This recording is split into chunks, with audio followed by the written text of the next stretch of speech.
Hey guys, today I'm going to show you how to replace the camshaft actuator solenoid on a Trailblazer.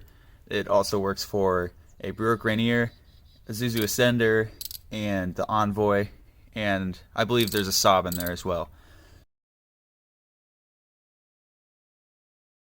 First thing you want to do is disconnect the battery. Next we got to remove the Serpentine belt. So what I got here is a 3/8 ratchet. And we gotta apply tension to this. This is the hardest part, honestly, because I don't have the right tool. But if you have the right tool for this, it makes it a lot easier. You just gotta hook onto this little hole in here on the tensioner and push down, and tension comes off the belt. Just takes a lot of force when you don't have a long enough extension. There we go.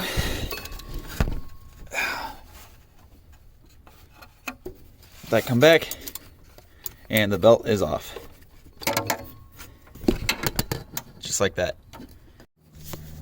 Alright, next up we gotta take the power steering pump bolts off. They are all 1/2 inch, and the first bolt is at the top, and the second bolt is directly to the right, and the third bolt is right at the bottom. You can't really see it that much, but it is directly at the bottom. And if you're lucky, you won't have to remove the bottom bolt. It could slide over, but for me, on my vehicle, I have to remove all 3.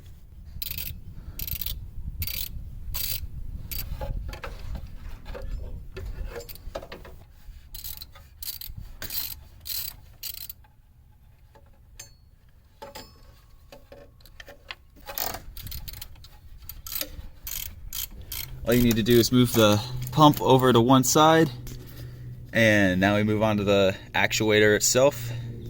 First off, you just gotta pull this little plastic piece up on the little clip here. If it's stuck, you can use a small flathead, but I can usually just use my fingers. And then you pinch it and pull up, and it comes right off. Alright, the actuator is held on by a single bolt, 10mm. Ooh, that was on there pretty good. There it is. Alright, next you just gotta twist this out. Sometimes it's a little stubborn to get out. If it is, you can use a little end of a flathead on this little spot. Just be careful not to damage the surface, but mine just pulls right out. Be sure to have a paper towel ready, because this thing will have oil. After investigating this a little bit, you can see there's junk in the screens, and I'm assuming this is what was causing the problem. But this part is only a year old, so what I'm going to do is just blow it out with some cleaner and reinsert it. But if you're installing a new one of these, be sure to oil up this O-ring and before inserting it into the engine.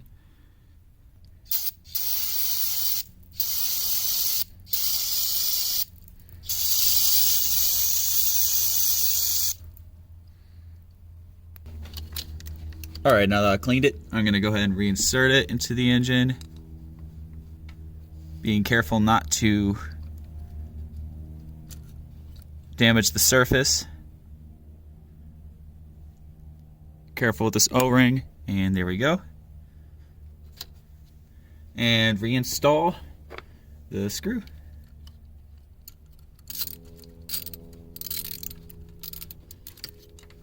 Now when tightening this bolt, be sure not to go too hard, since it is actually screwing into the head of the engine. So just get decently tight.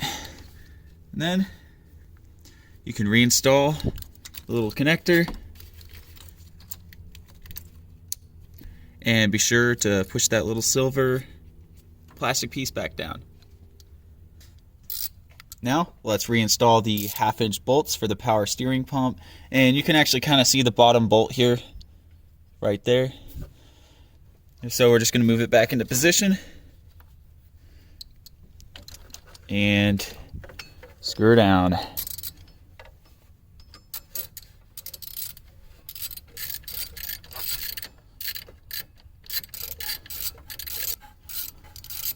Make sure to get these extra tight. Just be sure not to strip the bolts.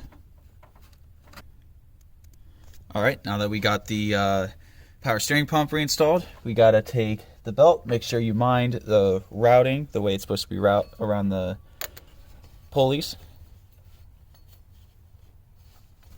There we go. Whew. That's hard to do without the right tool.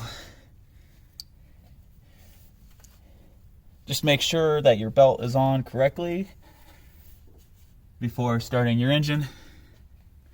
And all that's left to do is to reconnect the battery. Alright, just one more thing to do, and that is to start the engine and make sure everything works alright.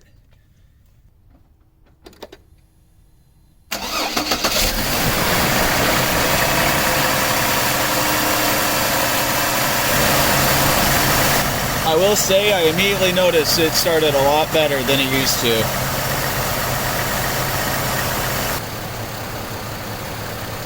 As you can hear, it's now idling a lot better. Alright guys, thanks for watching, and I hope this video was helpful for you guys.